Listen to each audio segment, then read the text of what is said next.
பூஞ்சோலை மாணவர்கள் அனைவருக்கும் வணக்கம். இன்றைக்கி 13, 14, 15 3 நாளுக்குரிய நியூஸ் பேப்பர் வந்து பார்ப்போம்ப்பா. ஸோ ஹெட்லைன்ஸ் என்ன அப்படின்னு சொல்லி பார்த்தீங்கன்னா, 11 இந்திய மாலுமிகளுடன் சென்ற சரக்கு கப்பல் மீது தாக்குதல்னு கொடுத்துருக்காங்களே, மறுபடியும் இந்த ஹெர்முஸ் நீரிணையில் பிரச்சனை ஆரம்பிச்சிருச்சு. சரிங்களா, அதனால் மறுபடியும் பெட்ரோல் டீசல் ரேட்டு எல்லாமே கூடும். மொத்தம் 48 இடங்களை குறி வச்சு அமெரிக்கா தாக்குதல் நடத்தியிருக்காங்க ஈரான் மேலே. அதனால் மறுபடியும் அவங்க ஹெர்முஸ் நீரிணையை க்ளோஸ் பண்ணிட்டாங்க. சரிங்களா, ஸோ வரக்கூடிய நாள்கள் எப்படி இருக்குது அப்படின்னு சொல்லிட்டு நம்ம பார்க்கலாம். இந்த பாருங்கள், வியட்நாம் படகு விபத்தில் உயிரிழப்பு, 15 பேரின் உடல்களை இந்தியாவுக்கு கொண்டு வர நடவடிக்கைன்னு சொல்லியிருக்காங்கல்ல. அதில் வந்து தமிழ்நாடு சார்பாக 10 பேர் வந்து உயிரிழந்திருக்காங்க. ஸோ அவங்களோட உடல்களை கொண்டு வர்றதுக்காக யார் தலைமையில் குழு அமைச்சிருக்காங்க அப்படின்னா, சேலம் டிஐஜி சந்தோஷ் ஹட்டிமணி. சரிங்களா, அவர் பேர் நல்லா ஞாபகம் வச்சுக்கோங்கப்பா. சேலத்தோட டிஐஜி சந்தோஷ் ஹட்டிமணி அவரை வந்து பார்த்தீங்க அப்படின்னா குழு தலைவராக நியமித்து அந்த 10 பேரோட உடல்களை கொண்டு வர்றதுக்கான முயற்சிகள் மேற்கொள்ளப்பட்டிருக்கு. எந்த இடத்துல இந்த விபத்து நடந்துச்சு அப்படின்னா, ஃபுகுவோக் தீவு. சரியா, ரைட், ஓகே. அடுத்தது இல்லை எக்ஸாம் பாயிண்ட் ஆஃப் வியூவில் அப்படின்னு சொல்லிட்டு தொடர்ச்சியாக பார்க்கலாம். இந்த 3 நாள் நியூஸ்ன்றது ரொம்ப கம்மி தான். இதை பாருங்கள், எத்தில் ஆல்கஹால் சேர்மங்கள் அதிகமாக உள்ள மருந்தை வந்து விற்பனை செய்ய தடைன்னு சொல்லியிருக்காங்க. இந்த இருமல் மருந்து, காய்ச்சல் மருந்துலாம் இருக்குது பார்த்தீங்களா, அதில் வந்து ஆல்கஹால் அதிகமாக சேர்க்கப்பட்டிருக்கும். சரிங்களா, ஸோ அந்த ஆல்கஹால் கலந்த மருந்தை வந்து பார்த்தீங்க அப்படின்னா அதை வந்து அதாவது மருத்துவர்களோட பரிந்துரை இல்லாமல் கொடுக்கக்கூடாதுன்னு சொல்லியிருக்காங்க. ஆக்சுவலாக இங்கே பாருங்களேன், ஷெட்யூல் கே அப்படின்னு சொல்லிட்டு ஒரு பிரிவு இருக்குது. அந்த பிரிவு படி என்ன அப்படின்னு சொல்லி பார்த்தீங்கன்னா, ஒரு சில மருந்துகள் வந்து மருத்துவர்களோட பரிந்துரை இல்லாமல் கொடுக்கலாம். அதுதான் இந்த ஷெட்யூல் கே அப்படின்ற பிரிவு.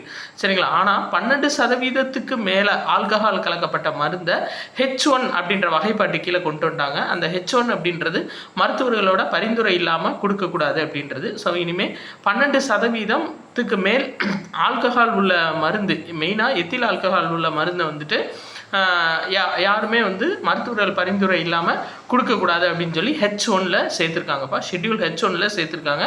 இதுக்கு முன்னாடி ஷெட்யூல் கேல இருந்தது, அதை ஞாபகம் வச்சுக்கோங்க. சரிங்களா, ரைட். அடுத்து இந்த இது பாருங்கள், பிரதமரோ முதல்வரோ 30 நாள் வந்து தொடர்ச்சியாக சிறையில் இருக்கிற பட்சத்தில், சரிங்களா, இருந்தாங்கன்னா அவங்க அதாவது அவங்களோட இது வந்து டோட்டலாக அவங்களோட பதவி வந்து முழுவதுமாக காலி ஆயிரும் அப்படின்னு சொல்லிட்டு ஒரு இது கொண்டு வந்திருந்தாங்க இல்லைங்களா.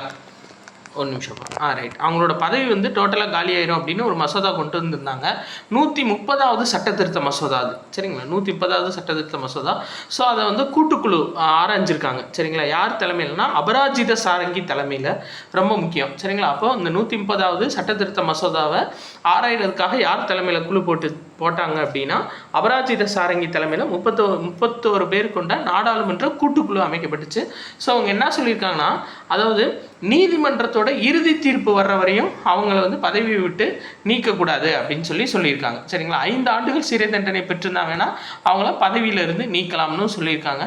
ஸோ அதுதான் கணக்கு. சரிங்களாப்பா, அந்த மசோதா வந்துட்டு அப்படி நிறைவேற்றக்கூடாது அப்படின்னு சொல்லிட்டாங்க. பிரம்மபுத்திரா நதியில் சீனா வந்து ஒரு மிகப்பெரிய அணை கட்டிகிட்டு இருக்காங்கப்பா. சரிங்களா, அது வந்து பார்த்திங்கன்னா அதாவது இந்தியாவோட அருணாச்சல் பிரதேச மாநிலத்திலேருந்து சராசரி 50 கிலோமீட்டர் தொலைவில் இருக்குது. இந்த இடத்துல இருக்கக்கூடிய இந்த புவி தகட்டு பிளவு கோடு அப்படின்னு சொல்கிறாங்கப்பா. அந்த இடம் வந்து பார்த்தீங்க அப்படின்னா அதிகமாக நிலநடுக்கம் ஏற்படக்கூடிய பகுதியாக இருக்குது இந்த இது. சரிங்களா, ஆனால் அவங்க வந்துட்டு அந்த இடத்துல அணை கட்டுறது நம்மளுக்கு ஒரு ஆபத்து அப்படின்ற மாதிரி சொல்கிறாங்க. பட் இது சார்ந்து கூடுதல் இன்ஃபர்மேஷன் எதுவும் வந்துச்சுன்னா நம்ம பார்க்கலாம். இப்போதைக்கு தெரிஞ்சு வச்சுக்கோங்க. அந்த அணையோட பேர் இதெல்லாம் கொடுக்கல. சரிங்களா, ரைட். இந்த பாருங்கள், ரொம்ப முக்கியமாக இங்கிலாந்தில் வந்து கிராண்ட் ஸ்லாம் டென்னிஸ் போட்டி நடைபெறுது. விம்பிள்டன் போட்டி, அது கிராண்ட் ஸ்லாம் டென்னிஸ் போட்டி. சரிங்களா, அது மகளிர் ஒற்றையர் பிரிவில் செக் குடியரசோட லிண்டா நோஸ்கோவா அவங்க சாம்பியன் பட்டம் வென்றிருக்காங்க. ரொம்ப முக்கியம். இது எஸ்எஸ்சி எக்ஸாம்லாம் கேட்கக்கூடிய கொஸ்டின். சரிங்களாப்பா, அந்த விம்பிள்டன் மகளிர் ஒற்றையர் பிரிவில் ஜெயிச்சிருக்கவங்க யார் அப்படின்னா, அது வந்து கிராண்ட் ஸ்லாம் போட்டி. ஸோ அதில் ஜெயிச்சவங்க வந்துட்டு செக் குடியரசோட லிண்டா நோகோஸ்வா. ஓகேங்களா, ரைட். அடுத்தது பார்க்கலாம். கவிஞர் வைரமுத்துக்கு வந்து ஞானபீட விருது கொடுக்க போகிறாங்க. ஸோ அதுக்கான விழா வந்து புதன்கிழமை நடந்திருக்கு. பார்க்கலாம். சரிங்களா, அந்த விழா சார்ந்து வேறு எதுவும் இன்ஃபர்மேஷன் கொடுத்துருக்காங்களா நம்ம பார்க்கலாம். சரிங்களா, சரி. இப்போ அடுத்து 14ஆம் தேதி நியூஸ் பேப்பர். ஸோ இதில் இதில் வந்து பார்த்தீங்க அப்படின்னா நம்மளுக்கு ஸ்போர்ட்ஸ் நியூஸ் மட்டும்தான் இருந்துச்சுப்பா, வேறு எந்த நியூஸுமே இல்லை. நீங்கள் பாருங்கள், இந்த நவீன தரத்தில் கூடுதல் வசதிகள் இதெல்லாம் இதுக்குள்ளே எந்த இன்ஃபர்மேஷனும் இல்லை. 2030க்குள்ளே திறன்மிகு பள்ளிகளாக மாற்றணும் அப்படின்னு சொல்லியிருக்காங்க. திறன்மிகு வகுப்பறைகளாக எல்லாத்தையும் மாற்றணும்னு சொல்லியிருக்காங்க. பட் இதில் வேறு எந்த இன்ஃபர்மேஷனும் இல்லை. இதில் வந்து நம்ம நேராக பார்க்க வேண்டியது கிரிக்கெட் நியூஸ் தான். வரலாறு படைத்த இந்திய மகளிர் அணின்னு கொடுத்துருக்காங்க பார்த்தீங்களா. இங்கிலாந்து லார்ட்ஸ் மைதானத்தில், அதாவது ஹோம் ஆஃப் கிரிக்கெட் அப்படின்னு சொல்லிட்டு சொல்லுவாங்க. ஸோ அந்த இங்கிலாந்து லார்ட்ஸ் மைதானத்தில் ஃபஸ்ட்டு டைம் மகளிருக்கான கிரிக்கெட் போட்டி நடந்திருக்கு. அதில் 270 ரன் வித்தியாசத்தில் இங்கிலாந்தை வந்து நம்ம இந்திய அணி ஜெயிச்சிருக்காங்க. எங்கன்னா லண்டன் லார்ட்ஸில் நடைபெற்ற டெஸ்ட் போட்டியில். ஸோ அது ரொம்ப முக்கியம். மறுநாள் நியூஸ் பேப்பரில் ஃபுல் இன்ஃபர்மேஷனும் கொடுத்துருக்காங்க சரிங்களா. அதே மாதிரி இப்போ பார்த்தோம்ல கிராண்ட் ஸ்லாம் போட்டி விம்பிள்டனில், அது ஆடவர் ஒற்றையர் பிரிவில் வந்து பார்த்தீங்க அப்படின்னா இத்தாலிய வீரர் யானிக் சின்னர் ஜெயிச்சிருக்காரு சரிங்களா.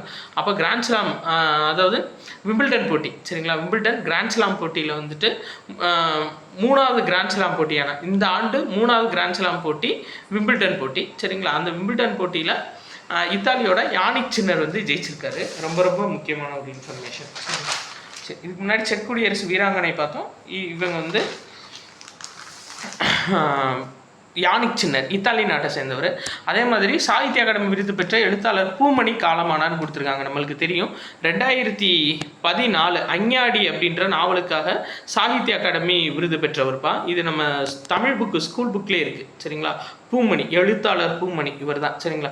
அதே மாதிரி பூமணி 1982 வெளியான வெக்கை அப்படின்ற நாவல் தான் இயக்குனர் வெற்றிமாறன் அசுரன்ற படத்தை எடுத்திருக்காரு. ரொம்ப முக்கியம் சரிங்களா. அப்போ பூமணி அவர் எழுதின வெக்கை அப்படின்ற நாவல் தான் நம்மளுக்கு அசுரன் அப்படின்ற படமாக வந்திருக்கு. அதை எடுத்த டைரக்டர் யாருன்னு சொல்லி பார்த்தீங்கன்னா வெற்றிமாறன். அடுத்து 1997 கருவேலம் பூக்கள் அப்படின்ற படத்தையும் இவர் இயக்கியிருக்காரு சரிங்களா. சரி, ரைட்டு. இது 2 முக்கியமான இன்ஃபர்மேஷன். அடுத்து பாருங்கள், சாலை விபத்துகள் 15ஆம் தேதி நியூஸ் பேப்பர்ப்பா. சாலை விபத்துகளை குறைக்கிறதுக்காக தனி செயல் திட்டம் தமிழ்நாடு அரசு கொண்டு வர போகிறாங்க. அதுபடி 2030ஆம் ஆண்டுக்குள் தமிழ்நாட்டில் சாலை விபத்துகளால் ஏற்படக்கூடிய உயிரிழப்பை 50% அளவு குறைக்கணும்னு சொல்லியிருக்காங்க. அதான் ரொம்ப முக்கியம் சரிங்களா. 2030க்குள்ளே தமிழ்நாட்டில் சாலை விபத்துகளால் ஏற்படக்கூடிய விபத்துகளை 50% வரை குறைக்கணும் அப்படின்னு சொல்லியிருக்காங்க. ஸோ 10 ஆண்டுகளுக்கான திட்டத்தை உருவாக்கணும்னு சொல்லியிருக்காங்க. இதில் பாருங்களேன், சாலை விபத்துகள் அதிகம் நிகழும் இடங்களை கண்டறிவது, அந்த இடத்துல தேவைப்படும் மாற்றங்களை செய்வது, மெயினாக எக்ஸ்பிரஸ் சாலைகள் எந்தெந்த இடத்துலலாம் அமைக்க முடியுமோ அங்கெல்லாம் அமைக்கணும் அப்படின்னு சொல்கிறது சரிங்களாப்பா. இதெல்லாம் ரொம்ப முக்கியமானது. மதுரை எங்கள் ஊர் தான் சரிங்களா. நம்ம இன்ஸ்டியூட்டு இருக்க ஊர் தான். ஸோ மதுரையில் 108 டிகிரி வெயில் இன்ன வரையும் இவ்வளோ பதிவானதே கிடையாது.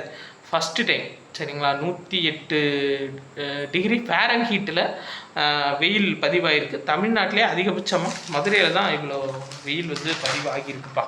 Right, okay.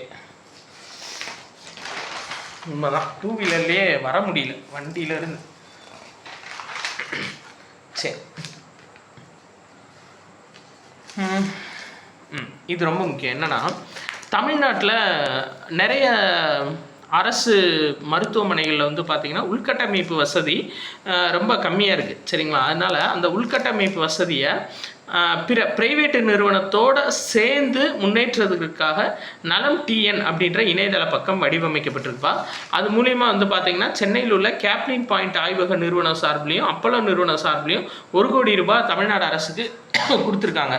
ஸோ இந்த இது வந்து பார்த்திங்க அப்படின்னா நலன் டிஎன் அப்படின்ற வெப்சைட் எதுக்காக அப்படின்னா, அதாவது ப்ரைவேட்டு ப்ளஸ் மக்களோட உதவியோட, அவங்களோட ஃபண்டிங், க்ரௌடு ஃபண்டிங்னு சொல்லுவாங்கள்ல, அதனோட உதவியோட நம்ம தமிழ்நாடு அரசு மருத்துவமனைகள் ப்ளஸ் உள்ளே இருக்கக்கூடிய கட்டமைப்புகளை மேம்படுத்துகிறதா இந்த திட்டத்தோட முக்கிய நோக்கம் சரிங்களா. ரைட். 2031க்குள்ளே 21,000 பொது மின்வாகன மின்னூட்ட நிலையங்கள் வந்து அமைக்கப்படும்னு சொல்லியிருக்காங்கப்பா. சார்ஜிங் பாயிண்ட்டு சரிங்களா. இதில் வேறு எந்த நியூஸும் இல்லை. அடுத்த நியூஸ் பார்க்கலாம். ஐநா பாதுகாப்பு கவுன்சிலில் மொத்தம் வந்து பார்த்தீங்க அப்படின்னா 15 நாடுகள் இருக்கும். அதில் வந்து 5 நிரந்தர உறுப்பினர் நாடுகளும் 10 நிரந்தரம் அல்லாத உறுப்பினர் நாடுகளும் இருப்பாங்கப்பா. இது ரொம்ப முக்கியம், சரிங்களா? இது கட்டாயம் கேட்கலாம். ஸோ ஐநா பாதுகாப்பு கவுன்சிலில் மொத்தம் எத்தனை நாடுகள் இருப்பாங்கன்னா 15 நாடுகள். அதில் 5 நிரந்தர உறுப்பினர்கள், 10 நிரந்தரம் இல்லாத உறுப்பினர்கள் இருப்பாங்க. ஸோ தொடர்ச்சியாக இந்தியா 8 முறை நிரந்தரம் அல்லாத உறுப்பினராக இருந்திருக்காங்க. பசிபிக், இந்தோ பசிபிக் பிராந்தியத்தை பொறுத்தவரை ஒரு நாடு வந்து நிரந்தரம் அல்லாத உறுப்பினராக இருக்கலாம். அதுபடி தஜிகிஸ்தானும் இந்தியாவும் போட்டியிடுறாங்க. இதுலேயும் இந்தியா வந்து இந்த தடவையும் கண்டிப்பாக வருவாங்கன்னு சொல்லியிருக்காங்க. சரி, பார்க்கலாம். இப்போது ஐநாவோட பொதுச் செயலாளர் யாருன்னு சொல்லி பார்த்தீங்கன்னா ஆண்டோனியோ குட்டரஸ். அடுத்து இந்த பாருங்கள், கார்கில் போர் 1999 ஆக்சுவலாக மேலே தொடங்கி ஜூலை மாதம் வரையும் இந்த கார்கில் போர் வந்து நடைபெற்றிருக்கும், சரிங்களா? ஸோ அந்த வெற்றியை கொண்டாடக்கூடிய விதமாக, ஜூலை மாதம் வெற்றியை கொண்டாடக்கூடிய விதமாக தேசிய மாணவர் படை 13 நாள் வந்து இந்தியா ஃபுல்லாக மோட்டர் சைக்கிள் முடிஞ்சு கடைசியில் அந்த லடாக்கோட திராஸ் அப்படின்ற பகுதியில் கார்கில் போர் நினைவிடம் வரை வந்திருக்காங்க. அது பேர் சௌரிய விஜய் யாத்திரை அப்படின்னு சொல்லி பேர் வச்சுருக்காங்க, சரிங்களா? சௌரிய விஜய் யாத்திரைனா அதுதான். Okay, right. வேறு இதான் பார்த்தீங்களா, இந்த கொடுத்துருக்காங்களே லார்ட்ஸ் போட்டியில். ஸோ ரொம்ப முக்கியமானது, சரிங்களா? லார்ட்ஸ் கிரிக்கெட் போட்டியில் ஃபஸ்ட்டு டைம் வந்துட்டு மகளிர் கிரிக்கெட் போட்டி நடந்திருக்கு. அதில் வந்து இங்கிலாந்தை ஜெயிச்சிருக்காங்க நம்ம மகளிர் அணி. இதில் 270 ரன் வித்தியாசத்தில் வீழ்த்திருக்காங்க.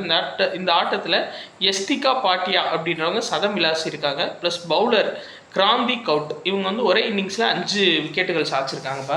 இதில் பாருங்கள், the home of the cricket அப்படின்னு சொல்லுவாங்க லார்ட்ஸ் மைதானத்தில்.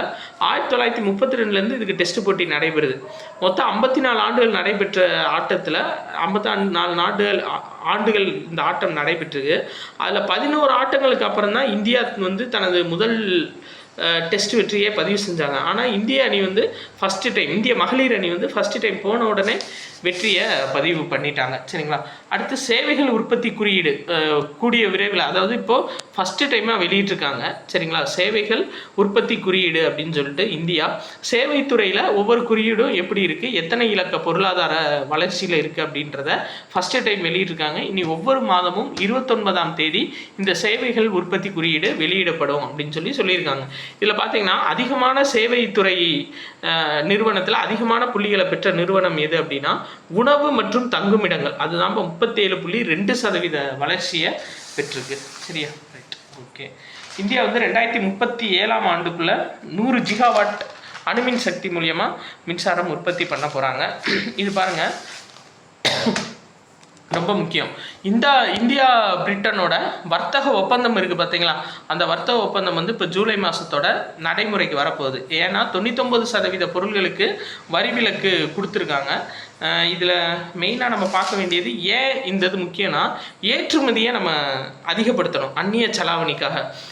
ஆக்சுவலாக என்ன பண்ணியிருக்காங்கன்னா 928.9 பில்லியன் அமெரிக்க டாலர் மதிப்பிலான பொருளை இறக்குமதி பண்ணியிருக்காங்க.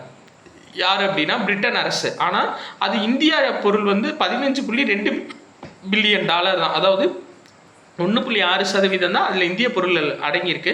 அதே மாதிரி இந்தியா வந்து 3.4% மட்டும்தான் நம்ம பிரிட்டனுக்கு ஏற்றுமதி பண்ணுறோம். ஸோ ஏற்றுமதியை ஊக்குவிக்கிறதுக்காக இந்த திட்டம் வந்து கொண்டு வரப்பட்டிருக்கு, சரிங்களா? இந்த ஒப்பந்தம் அமலுக்கு வந்திருக்கு. 99 பொருள்களுக்கு வந்து பார்த்தீங்க அப்படின்னா நம்ம நாட்டோட பொருள்களுக்கு அவங்க வரி விலக்கு விதிச்சிருக்காங்க இறக்குமதி பண்ணுறதுக்காக, அவங்க நாட்டில் இறக்குமதி பண்ணுறதுக்காக. ஸோ அவ்வளோதான்ப்பா, 15 டேஸ்க்கான கரண்ட் அஃபேர் வந்து கம்ப்ளீட் ஆயிடுச்சுப்பா. நன்றி.